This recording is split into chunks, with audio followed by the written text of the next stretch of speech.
L'info écho avec Capital. Le chiffre du jour, 150 000 €. C'est le montant de l'abattement dont vont bénéficier les enfants sur la succession de leurs parents si le candidat Macron venait à être réélu. Jeudi 17 mars, lors de la présentation de son programme présidentiel, le président de la République a annoncé un relèvement de l'abattement sur les droits de succession en ligne directe de 50 000 €. Actuellement, cette franchise de droit s'applique sur les 100 000 premiers euros d'un héritage au profit de l'enfant, le solde étant à des taux compris entre 5% et 45%. Le chef de l'État a également annoncé la création d'un abattement pour les successions en ligne indirecte, à savoir au bénéfice des neveux, nièces, petits-enfants et enfants du conjoint, à 100 000 €. Mais qui bénéficiera concrètement de ces mesures? Réponse sur notre site. Le coup de gueule du jour est poussé par les emprunteurs. Touchés de plein fouet par l'inflation, les ménages souhaitant accéder au crédit subissent la hausse des dépenses énergétiques et pourraient voir leur dossier de crédit immobilier recalé par leur banque. Si cette dernière estime que le reste à vivre du client, c'est-à-dire l'argent à sa disposition une fois le crédit remboursé, est trop faible, elle est tout à fait en droit de refuser le financement. Et ce, même si le ménage respecte les conditions d'endettement édictées par Bercy. Les dépenses énergétiques, très lourdes dans les logements qualifiés de passoires énergétiques, pourraient par exemple plomber un projet.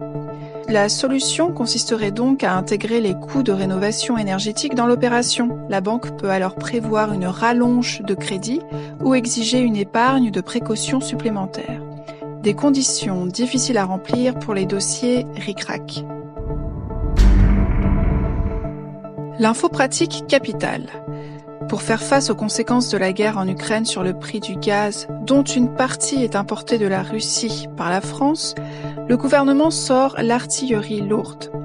Mercredi 16 mars, l'exécutif a détaillé plusieurs mesures, au premier rang desquelles un renforcement de MaPrimeRénov' pour les Français qui changent leur chaudière au gaz ou au fioul pour un système de chauffage moins polluant.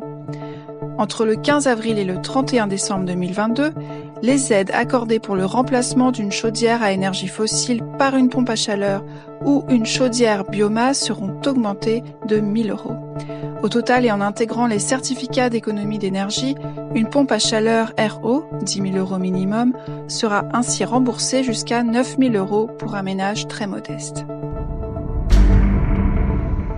Et on termine par Source, le forfait présenté comme écologique et responsable de Bouygues Telecom, qui aurait été lancé un peu trop discrètement selon l'association de défense des consommateurs, l'UFC Que Choisir. À l'heure où tout nous invite à la sobriété énergétique, voici un forfait mobile sans engagement à 10 € par mois pour 10 gigas avec SMS et appels illimités, pouvant tout à fait convenir à des utilisateurs qui n'ont aucun besoin d'un forfait débordant de data et qui veulent faire une bonne action, relève l'UFC. Les gigas non utilisés par l'abonné deviennent des gouttes d'eau, une sorte de monnaie virtuelle reversée à des associations. Problème, Bouygues n'aurait pas vraiment prévu une promotion digne de ce nom pour ce nouveau forfait, déplore l'organisme. L'offre n'est, par exemple, ni accessible en boutique, ni visible sur le site web de Bouygues, contrairement à d'autres forfaits proposés. Il faut se rendre sur une page dédiée pour le souscrire. C'était l'Info écho avec Capital.